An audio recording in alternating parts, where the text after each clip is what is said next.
He doesn't text. He doesn't ask. He barely reacts when your name comes up. And yet, somehow, you still live in his head. That's the part no one explains.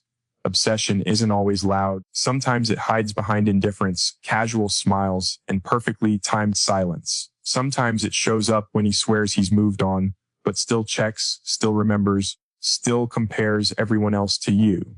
Here's the truth. If he truly felt nothing, you wouldn't feel this pull. You wouldn't sense that unfinished energy when your paths cross, or when they almost do.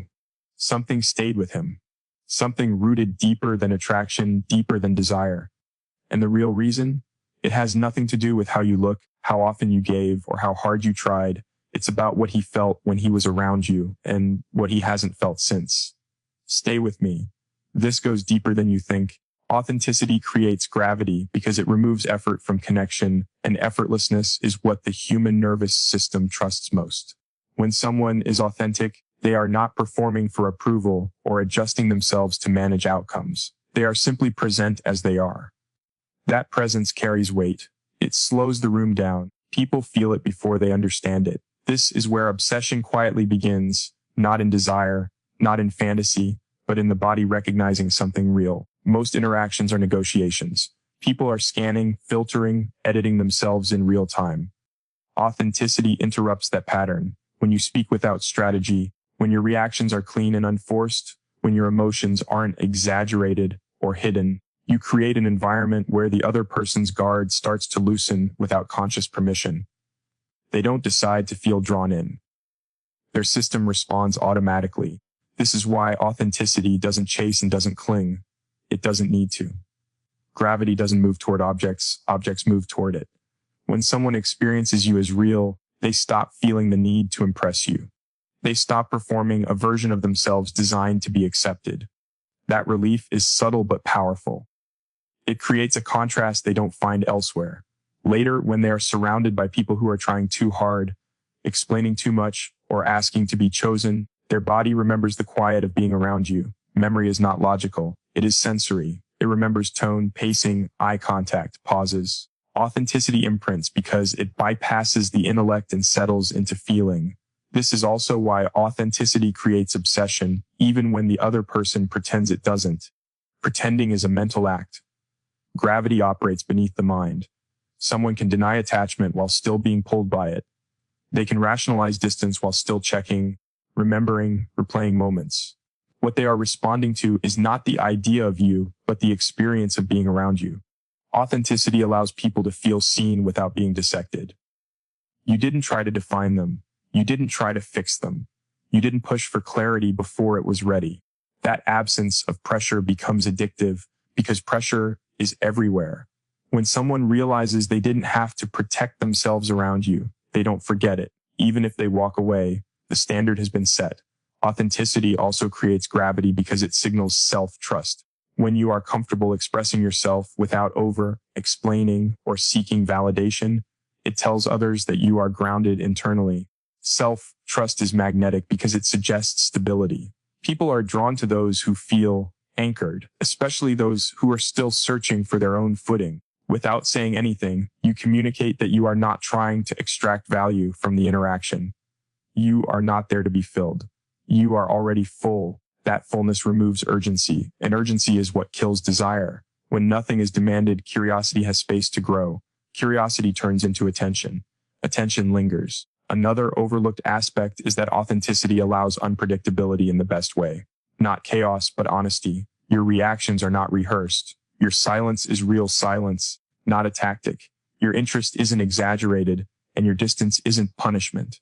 This consistency between inner state and outer expression builds trust at a subconscious level.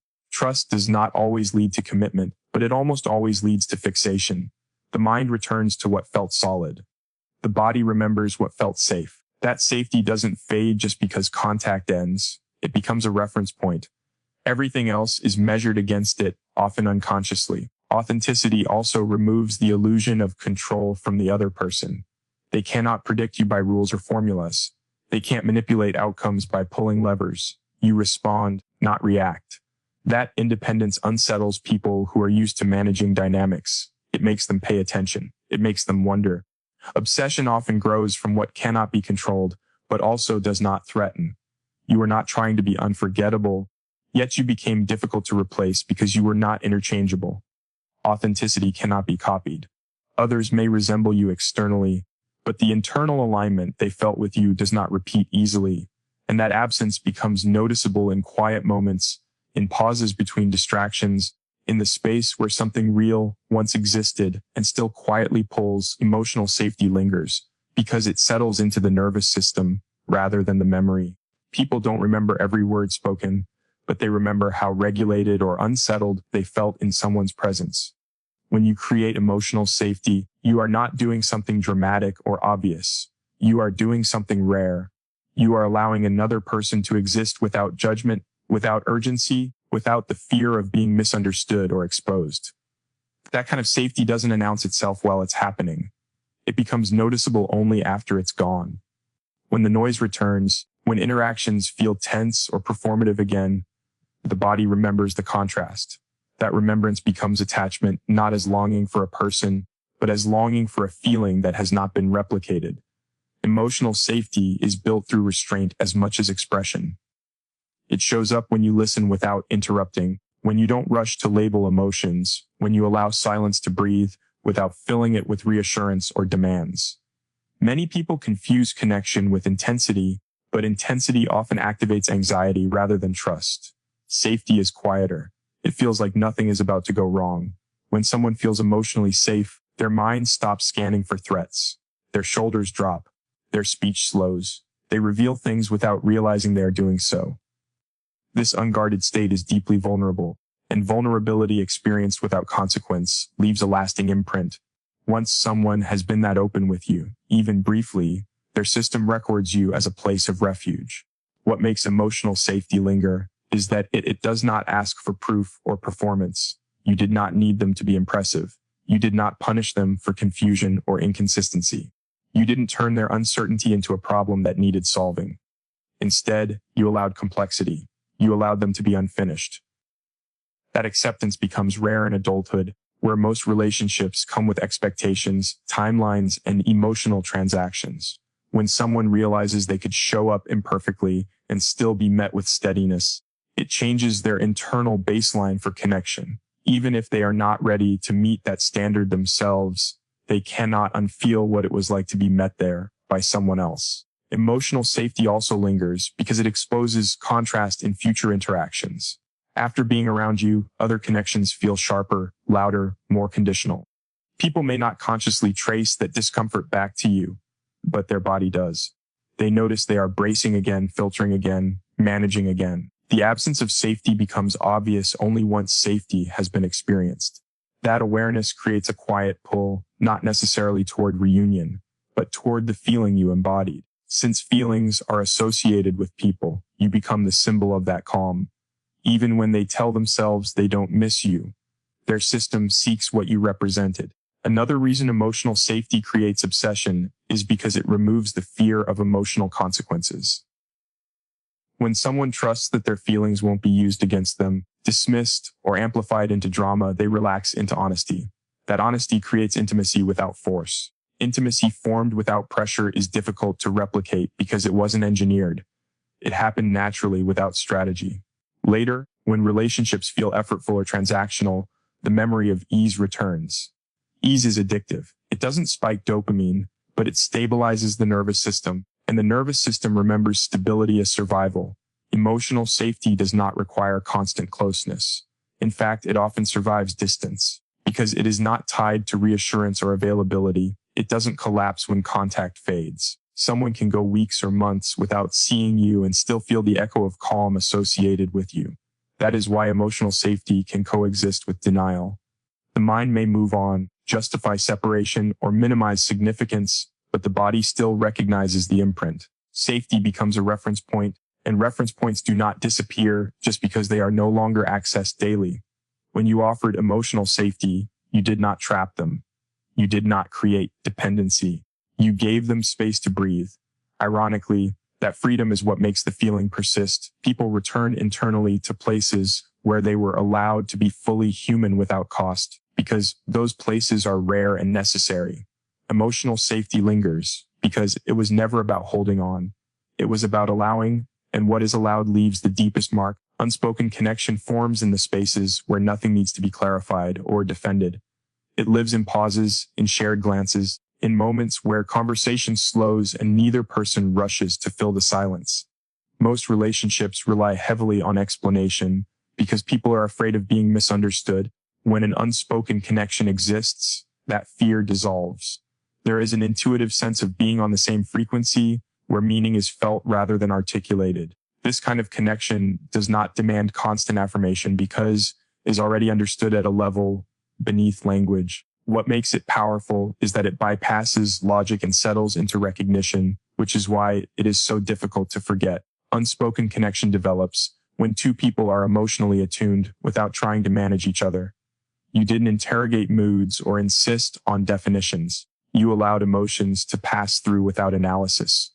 That permission creates a quiet bond because it signals trust in the other person's inner world. When someone realizes they don't have to translate themselves to be understood, they relax into authenticity. That relaxation creates closeness without effort. Later, when they find themselves explaining everything to others, justifying feelings, or defending intentions, they remember how easy it felt with you, even if they cannot articulate why. This type of connection often feels subtle in the moment. There is no dramatic buildup or overwhelming intensity. Instead, there is a sense of alignment, like walking beside someone whose pace naturally matches yours. That alignment creates comfort, and comfort deepens awareness. People begin to notice small details, shared rhythms, mutual timing. Those details accumulate quietly, forming a bond that feels natural rather than constructed.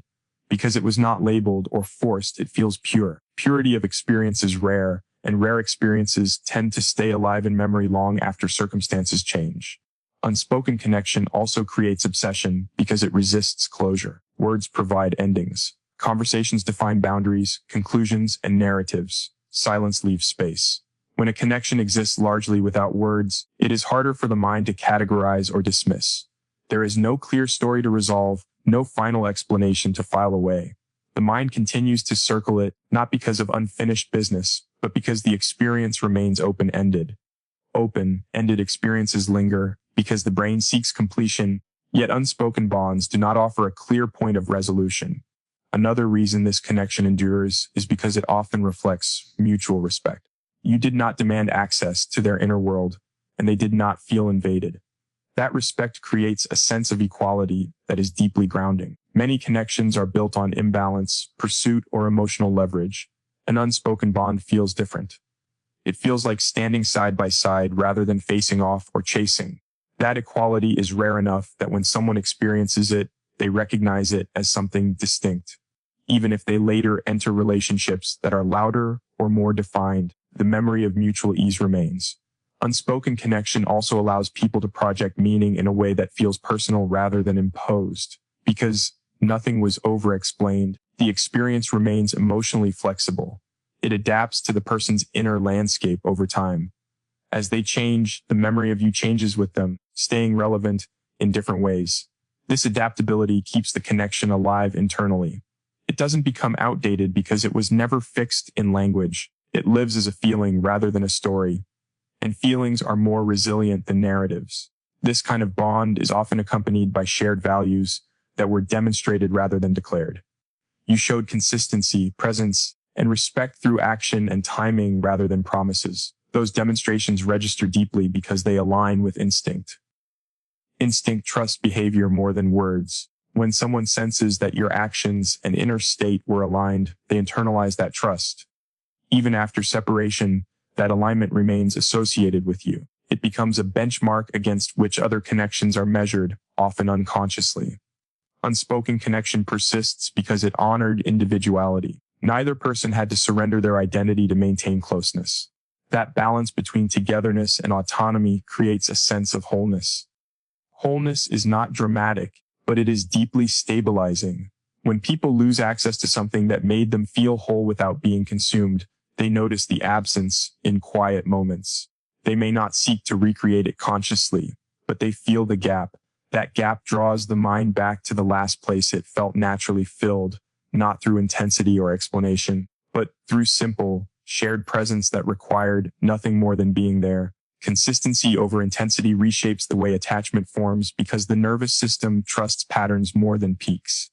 Intensity can be intoxicating, but it is also unstable. It spikes emotion, accelerates bonding, and often collapses just as quickly. Consistency, by contrast, moves quietly. It does not overwhelm or impress at first glance. Instead, it builds familiarity, and familiarity is what the body recognizes as safety. When someone experiences you as emotionally steady, predictable in care, and grounded in behavior, their system relaxes around you. That relaxation is not dramatic enough to be noticed immediately, but over time it becomes indispensable. Consistency shows up in how you respond rather than how strongly you react. Your tone remains even whether things are good or uncertain. Your presence does not fluctuate based on mood, validation, or outcome. This steadiness creates a sense of reliability that goes deeper than excitement. People begin to anticipate how they will feel around you, and that anticipation becomes comforting. Comfort does not demand attention the way intensity does, but it creates attachment that is far more difficult to dissolve. When someone is used to emotional highs and lows, steadiness can initially feel understated, yet once it is experienced, the absence of it becomes glaring. What makes consistency powerful is that it removes confusion. Intense dynamics often keep people guessing, interpreting signals, and chasing clarity. Consistency simplifies the emotional environment. There is less need to analyze because your behavior aligns with your words, and your energy aligns with your actions. This alignment reduces cognitive load. When someone doesn't have to constantly think about where they stand, their mind frees up space. That space becomes associated with you. Later, when interactions elsewhere feel mentally exhausting, the contrast brings you back into focus. Consistency also communicates self-regulation. It suggests that you are not ruled by impulse or external validation. You don't disappear to provoke reaction, and you don't overwhelm to secure attachment. That emotional maturity signals stability, which the nervous system interprets as safe ground. People are drawn to what feels like solid footing, especially if they are used to volatility. Even if they are not consciously seeking stability, their body gravitates toward it. Over time, this gravitation turns into reliance, not in a dependent sense, but in an emotional reference point sense. Another reason consistency creates deeper attachment than intensity is because it allows trust to accumulate. Trust is not built in moments of heightened emotion. It is built in repetition. Each time you show up in the same grounded way, trust deposits are made. Individually, they seem small. Collectively, they form a foundation. When trust exists, vulnerability follows naturally. Vulnerability experienced in a consistent environment feels safe, and safety deepens attachment. Even if the relationship never escalates in obvious ways, the internal bond strengthens quietly. Consistency also resists burnout. Intensity consumes energy quickly, often leaving emotional exhaustion in its wake. Consistent presence, however, is sustainable. It does not demand constant emotional output or dramatic expression. This sustainability makes the connection feel livable rather than performative.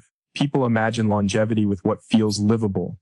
Even if they never articulate it, their mind registers you as someone they could exist alongside without losing themselves. That quiet sense of compatibility becomes significant when compared to relationships that feel thrilling but draining. When consistency is lost, its impact becomes most apparent. The nervous system notices the absence immediately. What once felt neutral now feels empty. The person may not consciously identify what is missing, but they feel unsettled. They might seek stimulation elsewhere, but stimulation does not replace steadiness. Over time, they realize that the calm they once experienced has not returned. That realization can lead to obsession, not because of desire or longing, but because the body is searching for a familiar state of regulation that has not been recreated. Consistency also prevents idealization from collapsing. Intense connections often create unrealistic highs that cannot be maintained. When reality intrudes, disappointment follows. Consistent connections do not rely on illusion. They integrate reality from the beginning. This integration allows affection to deepen without shattering. When imperfections appear, the connection feels real rather than fragile. That realism gives it weight. When something real ends or changes, it leaves a more substantial absence than something built on peaks alone. Ultimately, consistency embeds itself because it becomes part of someone's internal rhythm. It aligns with daily emotional patterns rather than interrupting them. When someone adjusts their emotional pacing around your steadiness, your absence disrupts that rhythm. Disruption draws attention backward. The mind revisits what once provided balance, not to relive excitement, but to understand why equilibrium has been lost. In that search, your presence remains central, not as a dramatic memory, but as a stabilizing force that quietly shaped how they felt over time. Self-respect is irresistible because it communicates value without negotiation. It is not announced, defended, or proven. It is felt in how you move, how you speak, and especially in what you refuse to tolerate. When someone has self-respect, their boundaries are quiet but firm. They don't threaten to leave, they don't beg to be chosen, and they don't overextend themselves to secure attention.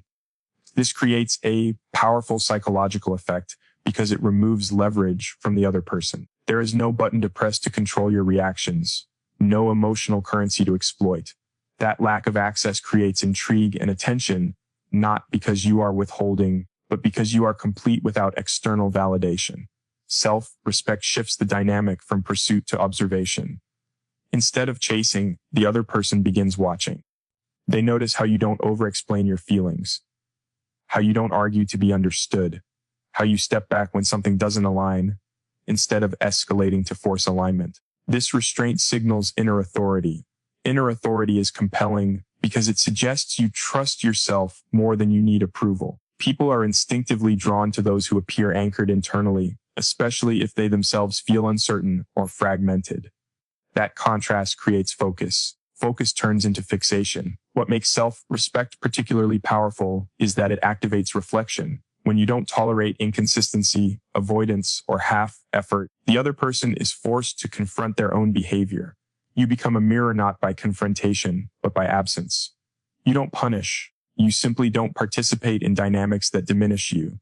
That refusal creates discomfort, and discomfort triggers awareness. Awareness often masquerades as obsession because the mind keeps returning to the point where it felt exposed. You didn't shame them. You didn't criticize. You simply didn't bend. That non-negotiability lingers because it highlights what they were able to get away with elsewhere. Self-respect also eliminates emotional chaos. You don't oscillate between closeness and withdrawal to maintain interest. Your emotional availability is consistent, but conditional on mutual respect. This clarity stabilizes the connection while simultaneously preventing complacency. People know where they stand, but they also know access is not guaranteed.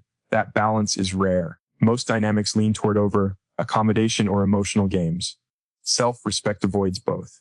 It creates an environment where the other person must rise to meet you or accept distance. That choice stays with them long after interaction ends. Another reason self-respect is irresistible is because it removes the illusion of replaceability. When someone compromises themselves to keep a connection, they become interchangeable. Their value becomes tied to compliance. When you maintain your standards, you differentiate yourself. You are not competing. You are not adjusting your worth to fit someone else's limitations. That differentiation makes you memorable. Even if someone moves on, they notice the difference between being tolerated and being respected. The memory of someone who required respect without demanding it becomes a benchmark. Benchmarks don't fade easily. Self-respect also changes how desire functions. Desire often intensifies around what cannot be consumed freely. When access requires alignment, intention, and effort, the mind assigns higher value.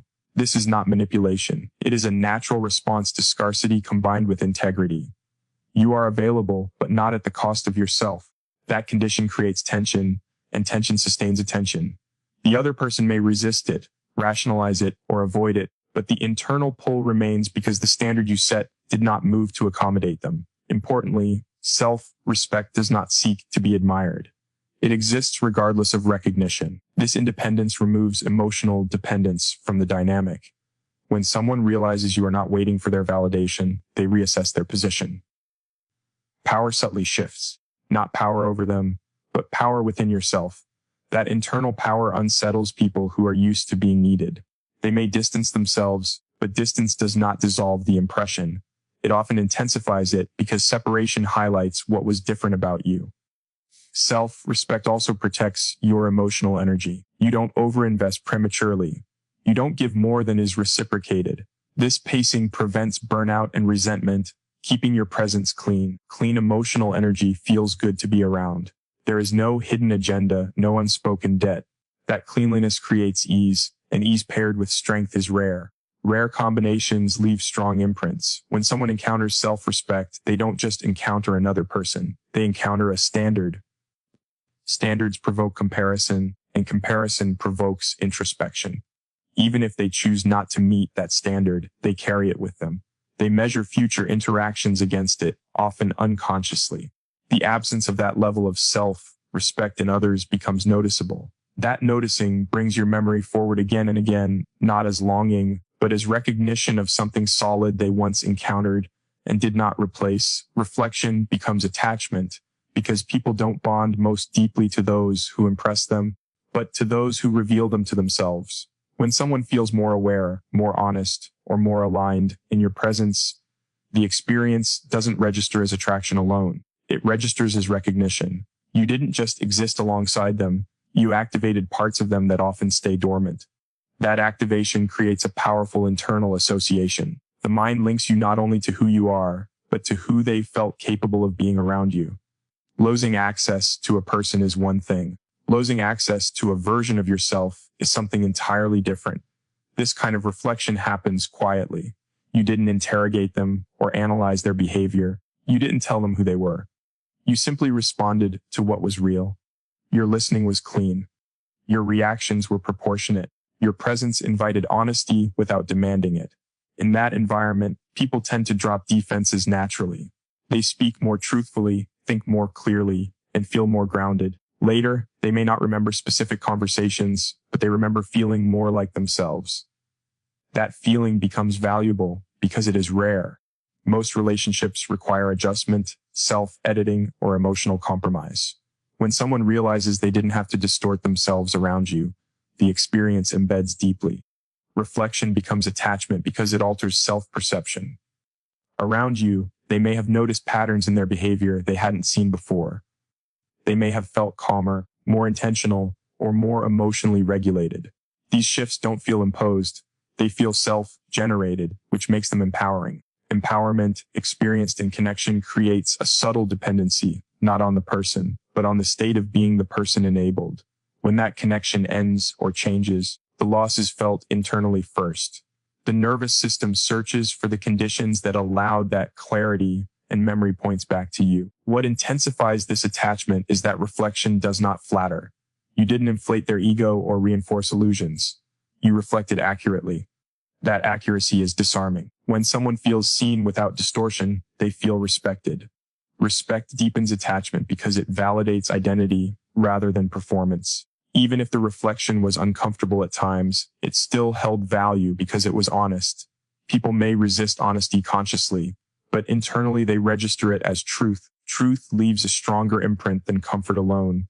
Reflection also creates attachment because it introduces contrast. After experiencing themselves one way with you, other interactions feel misaligned. They may notice they are more reactive, less expressive, or more guarded elsewhere. That contrast is not always consciously connected to you, but the body notices the difference.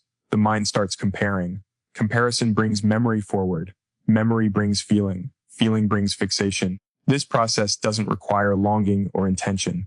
It happens automatically when an internal standard has been set. Another layer of reflection-based attachment is that it often exposes unrealized potential. Around you, they may have felt more capable of vulnerability, patience, or self-awareness. That doesn't disappear when you leave. It becomes a question. Why did that version of me show up there and not here? Questions like that pull attention backward, not to relive the connection, but to understand it. Understanding keeps the bond alive internally because the mind hasn't integrated the experience fully. Reflection becomes attachment even when the person avoids or distances themselves. Distance doesn't erase internal impact. In some cases, it amplifies it. When someone steps away from a connection that reflected them clearly, they often do so because it challenged their existing identity or habits. That challenge doesn't vanish. It stays unresolved. Unresolved internal experiences repeat themselves in thought. Repetition strengthens attachment. They may deny missing you, but they revisit moments, conversations, or feelings because those moments represented alignment they have not recreated. This type of attachment is durable because it is not dependent on fantasy. It is grounded in lived experience. You didn't promise a future or dramatize the bond. You simply existed in a way that allowed them to access themselves more fully. That access becomes associated with you as a reference point. Reference points shape future behavior and desire. Even if they move forward, they carry the imprint. It influences what they tolerate, what they seek, and what feels lacking.